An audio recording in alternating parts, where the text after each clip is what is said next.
Hey, what's up everybody, it's Fate here, and I know I'm a little bit late, but today we're gonna take a look at chapter 69 for the Dragon Ball Super manga. So we're gonna take a look at some of the drafts. Now, how we're gonna do this today, we're gonna take a look at a post from Herms98 over on Twitter, where he posts all the drafts and some translation with it. So we're gonna go straight into it. So we're gonna do this in two parts. First, we're gonna take a look at all the stuff that has something to do with granola, and after that, we're gonna get into the more interesting stuff, or at least for me personally. So, as you can see, the next chapter will be called The Succession of the Cerealites, or Planet Cereal, right? So, as you can see, there is some backstory in here. It says, Granola returns to Planet Cereal. The Cerealians, were wiped out 40 years ago by Frieza and Co. But Hita built a new town there, so the Sugar people, which is pretty funny, a race who lost their own planet, could resettle them. Granola is on friendly terms with the Sugar people, but prefers to live on a mountain outside town. From up there, he can see the remains of the city where he was born, and always remember what Frieza and Co. did to his planet. Now, this is actually a pretty damn good sort of backstory, and I like it that we get more backstory for Granola. So that we can, before all the big fights happen, like Granola versus Frieza and all the stuff with the Hita gang, we can actually kind of fall in love with the character of Granola, so we can actually care for him depending on what will happen in the future. So it's really interesting and really important that we get some build up and some backstory before we actually get into the main fight scenes and the main battle of this arc, right? So we're gonna skip through this because this is something else. So, and that's it for now. Backing up a bit, per his conversation with the shopkeeper, it seems Granola lives on the mountain with someone called Grams, who is over 500 years old. He has a bad leg, but is otherwise fine. His race is long-lived, Granola says. So, as we can see here, we can see his conversation with the one called Grams. Now, we also then take a look at the other pages. We can see the Hita gang here. We can see Granola. And here we can see some more Granola, where he's looking down on the city where the Saiyans once destroyed this entire place. So, Granola's comment that Grams' race is long-lived make it sound like he's not another Cerealian, but maybe it's Oatmeal. But Oatmeal has to ask Granola about Planet Cereal's backstory, so that doesn't seem likely. This is a statement from Herms itself, and I can actually back this up, because I believe that what he says is basically true. Now, we can maybe see in the future what kind of race this is and what this all has to do with the story, or this is just some background for Granola to make the character a little bit more interesting. So, at the very start, Granola asked the Sugar technician to fix the left wing of his plane, damaged in an attack. He'll be taking a break from work for a while, so they can take their time fixing it. We can see this here, where the Sugar people on the planet can actually fix his spaceship because of an attack, right?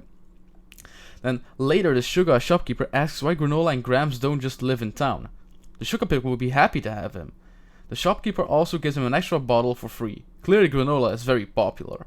So we can see him here talking with the shopkeeper. He gets a free bottle, and they have the conversation why he doesn't live in town together with the Sugar people, right? So that's about it for the backstory of at least what we get from the drafts from Granola and his planet and the Sugar people. But there's something way more interesting in these drafts, or at least for me, and that's of course Vegeta. I've been making 2 or 3 other Vegeta videos on this topic, I think 2, and they've been doing pretty well, and I'm actually really happy about it, because those are the videos that I'm most stoked about. And so we're simply gonna read it off. So it says, meanwhile, Beerus asks Vegeta how many planets the Saiyans have destroyed. Vegeta says the Saiyans were born for combat, but only started destroying planets on a regular basis once they joined up with Frieza. We can see here that Beerus and Vegeta are actually having a conversation, which is very interesting to say the least. Also, Beerus asks if he's trying to blame all the Saiyan sins on Frieza, but Vegeta says he's not. King Vegeta started it off in his quest for authority. And this ultimately led to the Saiyan's destruction.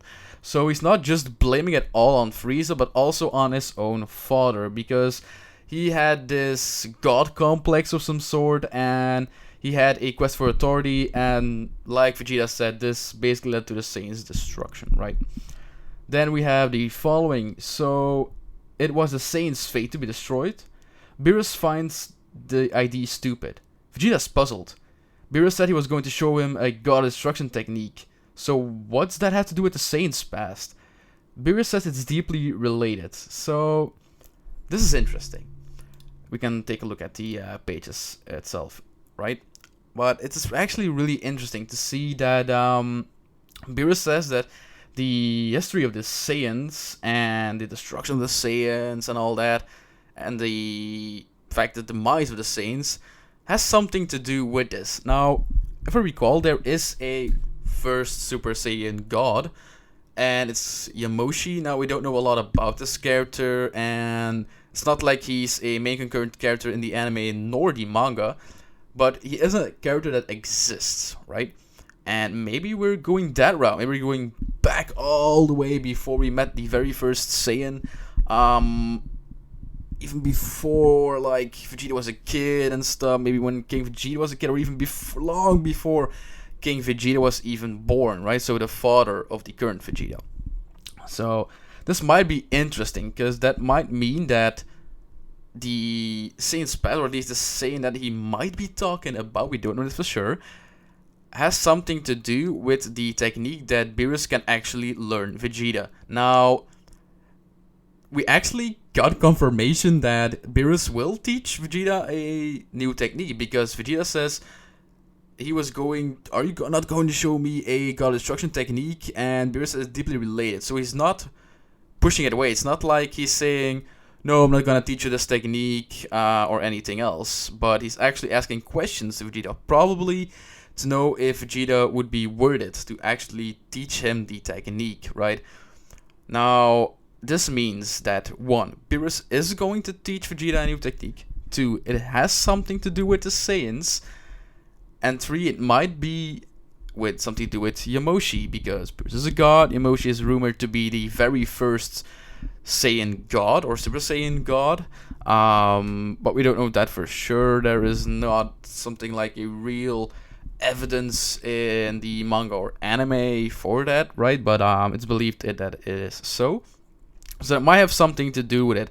Now, I'm really interested to see where this is gonna go. Now, I believe that we're not gonna see this in chapter 69, probably not in chapter 70, but I believe that it might go something like this, like Vegeta is going to learn a technique or a new form from Beerus. We're not gonna see it fully. We're not gonna see the full training. Probably they give us the expense, like the sense that we don't know what the new power really is. Then we're gonna get into the Frieza versus Granolah fight. Of course, Vegeta is gonna want his part in the fight, so he's gonna use that power for the very first time against Frieza. It's gonna be enough or just not enough, because maybe Frieza is a lot stronger now than we last met him. And then, of course, we're gonna see the true power of Granolah. Maybe he will defeat Frieza and turn his back on the Saiyans, because, well, yeah, the Saiyans basically destroyed his village. Of course, it was in order of Frieza, but still they did it. So he might hold a grudge against both of them, Frieza and the Saiyans. So that's just a wild thought that I have. There's no confirmation on that, but it's just my mind going all the way, right? But yeah, I hope you really enjoyed this video. And normally this week we'll be having more spoilers and the actual chapter release, so I will be covering both of those. So again, thank you for all the support. I really hope you enjoyed this video. If you did, like this video, subscribe, and we'll see each other in the next one. Bye.